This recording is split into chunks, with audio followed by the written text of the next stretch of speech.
Digital career শুরু করার কথা ভাবলেই অনেকের মনেই একটা বিশাল প্রশ্নচিহ্ন তৈরি হয়, তাই না?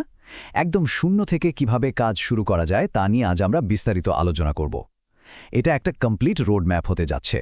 একদম বেসিক থেকে শুরু করে ধাপে ধাপে আমরা দেখব কিভাবে একটা সফল ফ্রিল্যান্সিং ক্যারিয়ার গড়া যায়। চলুন আর কথা না বাড়িয়ে মূল বিষয়ে প্রবেশ করা যাক।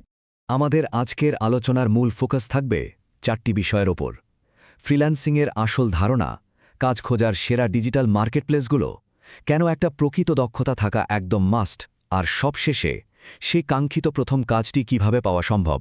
তো ডিজিটাল কর্মক্ষেত্রে প্রবেশের প্রথম ধাপ হল একদম বেসিকটা ক্লিয়ার করা। আমাদের প্রথম অংশ, ফ্রিল্যান্সিংয়ের ধারণা। শুরুতেই একটা ব্যাপার একদম পরিষ্কার হওয়া দরকার, ফ্রিল্যান্সিং আর আউটসোর্সিং কিন্তু এক জিনিস নয়। অনেকেই এই দুটোকে গুলিয়ে ফেলেন। সহজভাবে বললে, যখন কেউ স্বাধীনভাবে নিজের স্কিল দিয়ে অন্যের কাজ করে দেয়, সেটা হলো ফ্রিল্যান্সিং। আর নিজের কোনো কাজ করার জন্য যখন বাইরের কাউকে টাকা দিয়ে নিয়োগ দেওয়া হয়, সেটা হলো আউটসোর্সিং। মানে হলো একজন কাজ করে দিচ্ছে আর অন্যজন কাজ করাচ্ছে। একদম সিম্পল, তাই না?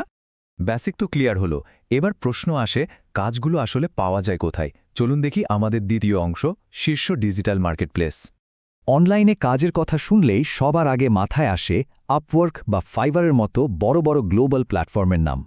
এগুলো নিঃসন্দেহে দারুণ জায়গা, কিন্তু মজার ব্যাপার হলো কাজের সুযোগ শুধু এগুলোর ভেতরেই আটকে নেই। ফেসবুকের বিভিন্ন লোকাল গ্রুপ বা নেইবারহুড কমিউনিটিতেও যে কত প্রচুর কাজের সুযোগ থাকে, সেটা অনেকেই বিশ্বাস করতে চাইবেন না। মানে হলো চোখ কান খোলা রাখলে প্রথাগত জায়গার বাইরেও দারুণ সব ক্লায়েন্ট খুঁজে পাওয়া সম্ভব। মার্কেটপ্লেস তো চেনা হলো, কিন্তু শুধু মার্কেটপ্লেস থাকলেই তো আর কাজ পাওয়া যাবে না, তাই না? এর জন্য দরকার আসল যোগ্যতা, আমাদের তৃতীয় অংশ, প্রকৃত দক্ষতার প্রয়োজনীয়তা। একটু খেয়াল করলেই দেখা যাবে আপওয়ার্কের মতো প্ল্যাটফর্মগুলোতে কাজের ক্যাটাগরিগুলো কতটা বিশাল। ডেভেলপমেন্ট, ডিজাইন, ফাইন্যান্স থেকে শুরু করে একেবারে লিগ্যাল বা আর্কিটেকচার কি নেই সেখানে। এমনকি কেউ যদি আন্তর্জাতিক কর বিষয়ক পরামর্শকও হয়ে থাকেন, তার জন্য অনলাইনে বিশাল এক মার্কেট রেডি আছে। সোজা কথায়, প্রফেশনাল যে কোনো স্কিলেরই কোনো না কোনো ডিমান্ড এই ডিজিটাল দুনিয়ায় রয়েছে। তবে এখানে একটা খুব জরুরি কথা বলে রাখা ভালো, অনলাইনে কাজ পাওয়া বা আয় করার পেছনে কিন্তু কোনো জাদুর কাঠি নেই। এখানে সফল হতে হলে পুরোপুরিভাবে একটা প্রকৃত দক্ষতা বা অ্যাকচুয়াল স্কিল থাকতে হবে। স্কিল ছাড়া রাতারাতি সফল হয়ে যাওয়ার কোনো শর্টকাট আসলেই নেই।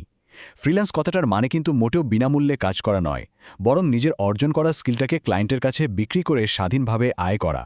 এখন সবচেয়ে বড় প্রশ্নটা হলো, যার কোনো এক্সপিরিয়েন্স নেই, সে কিভাবে শুরু করবে?